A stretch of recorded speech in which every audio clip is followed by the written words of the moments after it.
What's up, guys? Welcome back to Apex Alchemy. If you want to subscribe for future content, we'd be more than glad to have you. If you do that, you'll be automatically entered into all the future giveaways and the current giveaways that we're having. As of right now, there's no Patreon subscriptions or anything like that. All you need to do is be subscribed and have a valid U.S. address that I can ship your prizes to.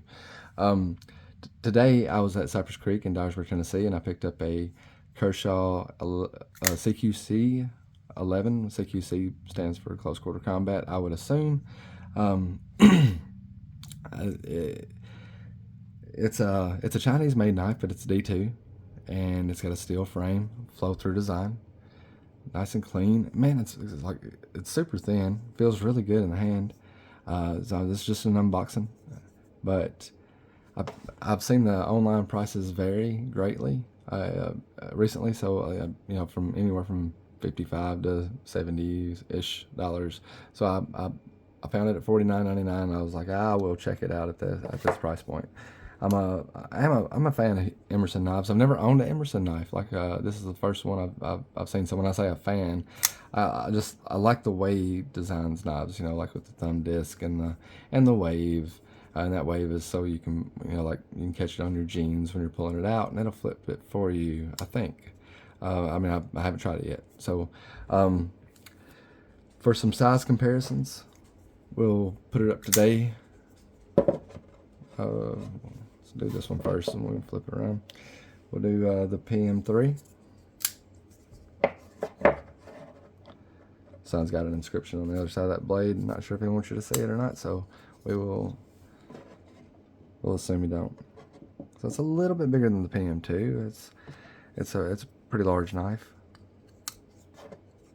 And what else we got here? How about some Kershaw brethren?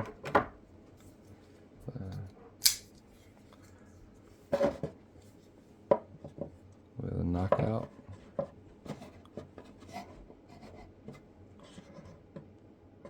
A knockout and maybe the link. And I really want to do I heard that Kershaw is heat treating their D2 better than their 20 CV. So tomorrow, this is December the 17th, 2022. In case you're watching this way in the future, but tomorrow, me and my wife both have a day off, so I think we're gonna go to the river, or I'm sorry, to the lake. We live near Reelfoot Lake in Tennessee, and may do a comparison on the steels and see. Both of them actually have a factory edge on them still, so we could check out the factory edge on both of them and see if that's the case. Like, see what kind of, how much cardboard or rope or something we can get through, and actually get actually do that test. I guess I don't need to fold that one up. We're not done with it. Size comparison versus ZT Les George 0920 and the 0562. So it's really akin to the size of the 0562. Hope you can see all that on camera. We're makeshift this little. It's not much shorter than the 0920 either. So yeah, it's a large knife. What else we got? How about Todd Begg Steelcraft mini glimpse? Put it back here at the end of the handle. And the glimpse 7.0.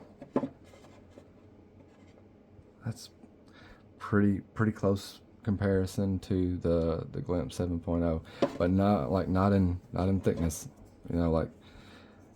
This one will take up much less pocket real estate. Anything else I want to compare it to? No. Okay. Well,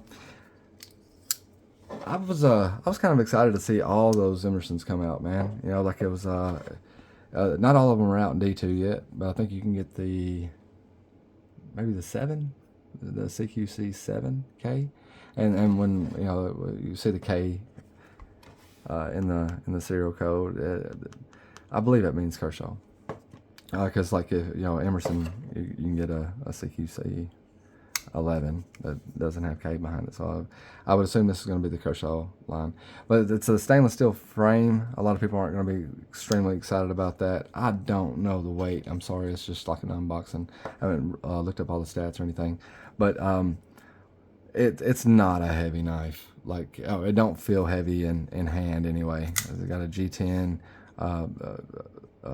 scale on a stainless steel liner inside the frame. Probably helps out a lot with that weight. But I don't feel encumbered, with this in hand. It feels really good. It's got a nice balance to it and all.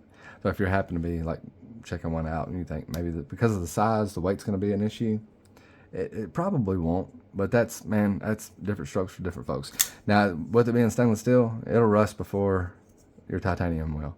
Now, it's still going to outlast you, unless you're 15 years old when you buy it, and it still may outlast you. So like, that's stainless steel and its longevity. If it's taken care of, I don't have an issue. I've got guns with stainless steel barrels, but that's something that pops up in the knife world a lot. People don't like stainless steel because it rusts and it'll eventually decay, but more than likely not in your time or your kid's lifetime.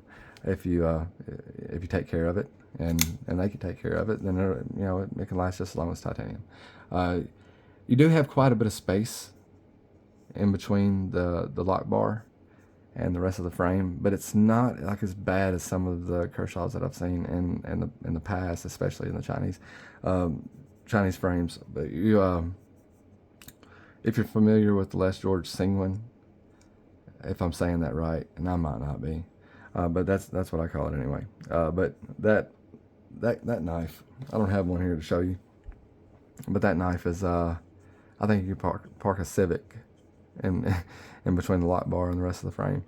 But it is a pretty wide opening. It's not meticulously close. But overall, man, I'm excited to see how it performs. And tomorrow we will take this out and put it up, or we plan to, weather pending and stuff like that. Everything's okay. Tomorrow we'll take it out and put it heads to head with the Kershaw link that's in 20 CV. And we will see how each perform and see which one comes out on top. I would automatically assume that the 20 CV would, and it was a $76 knife until recently, and I'm not. You can still find them on dealers' websites. So like at one time I said it was discontinued, and I might be misinformed. I don't think they're making them anymore, but there's still some run over. It would appear that they're still available, but a lot of times when I'm seeing them available from a direct dealer, they're closer to 99. I've even seen one for 119, and that was on a reputable site. I don't remember which one, but it was on one of the knife stores that we shop online at. Regardless, so it's 50 versus 70, as far as your average prices go, like 50 versus 70 or 50 versus 80 maybe even. But if they're doing the D2 a lot better than they're doing the 20 CV, then it'd be interesting to find out, and it'd be nice to know. I've definitely seen a video. Was it Gideon Tactical, I believe? He runs some tests.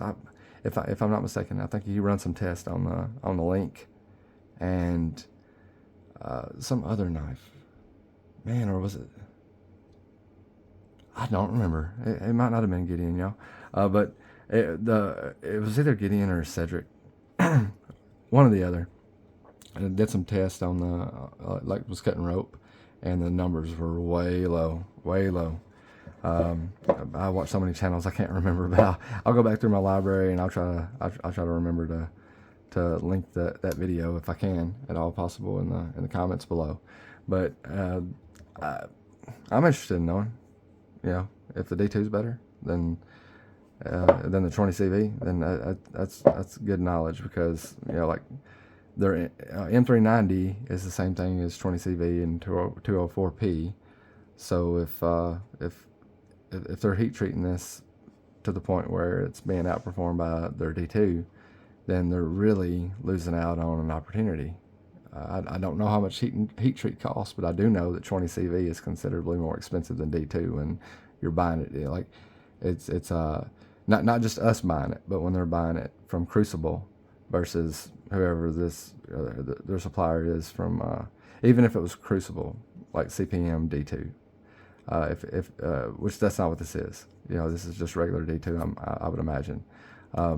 So like but if they had an American manufacturer that was making it in powder metal, it would still be considerably cheaper than 20 CV, just because of all the components that make up 20 CV versus D2. Enough with that though. Enough ranting about that. I'm happy to check this out. I don't get excited about buying a lot of Chinese knives, but I'm happy to check this one out, and I'm happy to let you know what my results are, and I'll we'll see what we can video out there while we're at the lake. Get some outdoor time. Thank you for watching. Oh, by the way, if you're still watching, I'm terrible at shout outs and videos, but Satu Dave, he has excellent videos. I like to give him a shout out. He's becoming a pretty good friend of mine.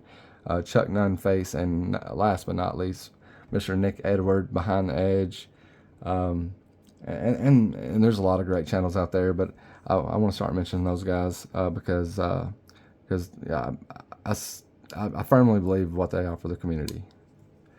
You guys have a great rest of your afternoon, and we will catch you on the flip side.